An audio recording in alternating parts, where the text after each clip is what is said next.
दियानतदार ईमानदार बाप का बेटा है असदुद्दीन ओवैसी।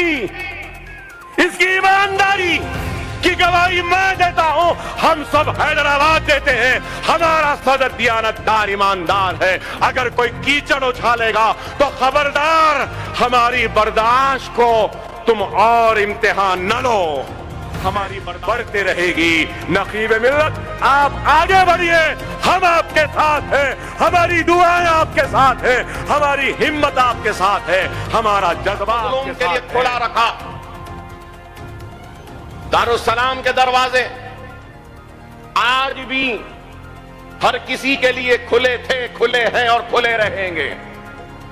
बिला लिहाज मजहब हर फरियादी अपने फरियाद को लेकर आ सकता है दारुस्सलाम में, चाहे वो मुसलमान हो, चाहे वो गैर मुस्लिम हो, चाहे वो हिंदू हो, चाहे वो सिख हो या ईसाई हो, चाहे वो ब्राह्मण हो, चाहे वो दलित हो, चाहे वो एसटी हो, चाहे वो बीसी हो, कोई भी हो।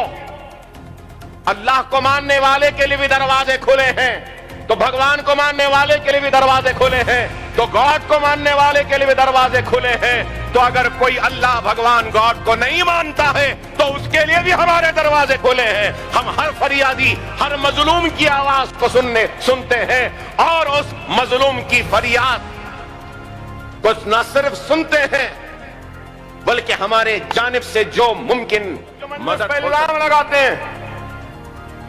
तख्त और ताज के लुटने के बाद, महलात के वीरान होने के बाद, जागीर और मनसब के लुटने के बाद, सुबह का सूरज निकला, रक्षे और बंडियां ढकेलने पे मजबूर होने वाली उस कौम ने जब हैदराबाद की बल्दिया पर कब्जा किया तो एक दलित को, एक पसमानदा तबके से ताल्लुक रखने वाले को हैदराबाद का मेयर बनाकर बताया कि हमारा तख्त गया, ताज गया, हम नहीं बैठे, हमारे दलित भाई को बिठाए।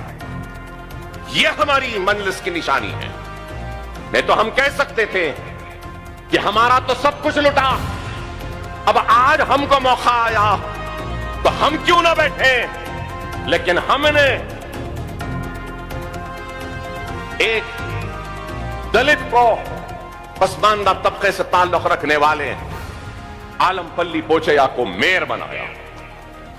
यह मजलिस की कि इस असेंबली सेशन में मजलिस इत्तेहादुल मुस्लिमीन ने करीब 20,000 करोड़ के कामों की मंजूरी हासिल की पुराने शहर की तरक्की के लिए। यह मजलिस इत्तेहादुल मुस्लिमीन का काम। उत्तर प्रदेश में पिछड़ा हुआ मुसलमान क्यों है? मध्य प्रदेश में पसमानदा मुसलमान क्यों है? हिंदुस्तान की जेलों में मुसलमान ज्यादा क्यों हैं? हिंदुस्तान में बेरोजगार मुसलमान क्यों है? हिंदुस्तान में गरीबी का शिकार मुसलमान क्यों है? मुफलिसी का शिकार मुसलमान क्यों है? मुसलमान की बस्तियां रोड ड्रेनेज के लिए आज भी बिलबिला रही हैं, तो क्यों है? अरे बाबा, तुम ए टीम थे ना कांग्रेस के, तो मुसलमान को क्या दिए? तुम ए टीम थे ना नेशनल फ्रंट के, तो क्या दिए मुसलमान को? तुम दुहाई देते थे ना जनता पार्टी की, क्या दिए मुसलमान? कुछ नहीं। रमजान में टोपी पहन के आ गए, एक खजूर मुसलमान के मुंह में दे दिए, गरीब नवाज सरकार के लिए चादर भिजा दिए, हो गया। चलो उससे नहीं हुआ, मुसलमान नाराज तो चलो गोपाल सिंह कमीशन बना दो, मुसलमान नाराज तो ये कमीशन बना दो, मुसलमान नाराज तो वो कमीशन बना दो, मुसलमान नाराज सच्चर कमीशन बना दो, मुसलमान नाराज नहीं दिया। इसलिए हम जा रहे हैं इस तरीके से हक लेने के लिए।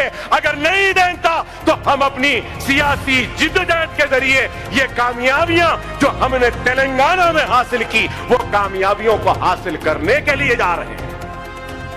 दवाखाने बनाने जा रहे हैं, तालीमी दर्सगाहें बनाने जा रहे हैं, 4% तहफुजात दिलाने जा रहे हैं, शादी मुबारक वहां भी लाने जा रहे हैं, स्कॉलरशिप बच्चों को दिलाने जा रहे हैं। अरे आज बुरा दिखेगा कि अकबर ओवैसी मुसलमान की बात करता?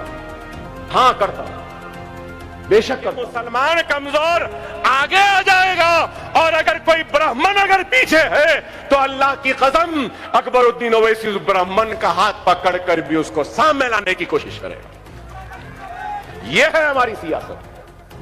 मगर रोकने में भी नाकाम हुए, क्या नहीं हुए? अगर ये दियानतदारी ईमानदारी के साथ अगर काम करते तो मुल्क में जो हालात है क्या यह होते? जो आज जो मुल्क को बांट रहे हैं मदद के नाम पे, क्या वो अनासिर इतने कामयाब होते? क्या ताकतवर होते? अरे इनकी नाकामी है सही वक्त पे अगर इन जालिमों के लिए अपने सीनों को पेश कर देंगे, अपने आप को चौकीदार नहीं कहेंगे, हम अपने आप को इस मुल्क के शहरी व बाशिंदे कहेंगे और जाएंगे आगे। क्या है बताइए? कभी चाय वाले बन जाते हैं, कभी चौकीदार बन जाते हैं, कभी फकीर बन जाते हैं। अरे भाई, हमको ना चाय चाहिए ना चाय वाला चाहिए, ना चौकीदार की सीटी चाहिए ना चौकीदार की टोपी चाहिए, हमको ना फकीर चाहिए ना फकीर का थैला चाहिए, हमको एक ताकतवर वजीर आजम चाहिए। वो एक ताकतवर वजीर आजम दे दो, बस यही काम। गरीबों के लिए कुछ करने वाला दे दो। मुझे हैरत होती है, आज भी याद आता है क्या क्या नहीं बोला। यह भी बोला था कि पहले शौचालय बाद में देवालय। ऐ हिंदुत्व के ताकतवर पहलवानों, गौरक्षकों, तुम्हारे घर के शौचालय बना दिया, चौकीदार या नहीं बनाया? मेरा सवाल है। बन गए? ना ही शौचालय बने ना ही कुछ बना, सिर्फ बातें। कोई बेघर नहीं रहेगा 2022 तक। मिल गए? 15 लाख आ जाएंगे, आ गए। ट्रिलियन इकॉनमी हो जाएगी, इतनी ट्रिलियन उतनी ट्रिलियन हो गई। कुछ नहीं हुई, सिर्फ बातें, सिर्फ बातें। मैं पहले भी कहता था बेहतरीन अदाकार है, बेहतरीन अदाकार।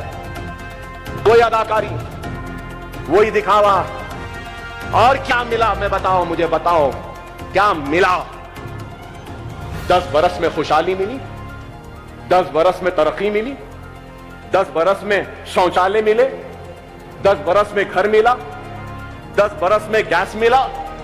अरे कुछ भी नहीं मिला। कोविड में मरने वालों की लाशें गंगा में तैर रही थी, जलाने के लिए लकड़ियां भी नहीं थी। ऐसा चौकीदार मिला हमको। मेरी बात खराब दिखेगी, क्या गलत कह रहा हूं बताओ? ऑक्सीजन के लिए तड़प तड़प के मरा मेरा हिंदुस्तानी भाई, ऑक्सीजन तक नहीं दे सका। मरने के बाद जलाने के लिए लकड़ी भी नहीं दे सका, अनाज भी नहीं दिया। गैस महंगी, पेट्रोल महंगा, डीजल महंगी, हर एक चीज। बहरहाल बहुत कांटों भरा ताज फख्र मिल्लत ने पहना था, तो आज वो कांटों भरा ताज मुसलमानों की क़यादत को बनाने का जो पहना है, तो वो मर्द मुजाहिद नकीब मिल्लत बैरिस्टर असदुद्दीन ओवैसी है। बोलो, तुम जितना बोलते बोलो, हमको परवाह नहीं। हमारी जूती की नोक पे है तुम्हारी पुकार, इस वास्ते कि हमारे पास काम है, हम काम कर रहे हैं। हमको चोर बोले, हमको बेईमान बोले, हमको सौदेबाज बोले, हमको बी टीम बोल रहे हैं, कोई नई बात नहीं है। मगर याद रखो,